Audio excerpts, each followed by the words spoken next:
So in this piece I was looking to work out how to balance writing chaotic and random music versus notating in a sort of more traditional fashion.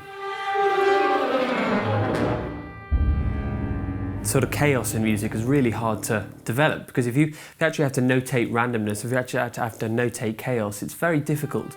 If you try and misalign everything, it won't automatically just come out as chaotic as you want. And then if you really want something chaotic, then it becomes, in my view, sort of notationally too dense, and it just becomes impenetrable, and so a musician would just be put off by looking at that. So then I thought, well, how can I make this easier?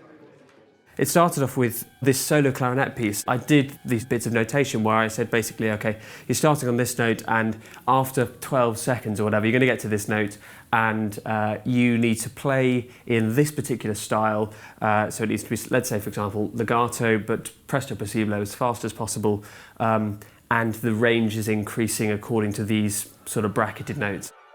And so in this piece, Corpus, I decided to use exactly the same ideas.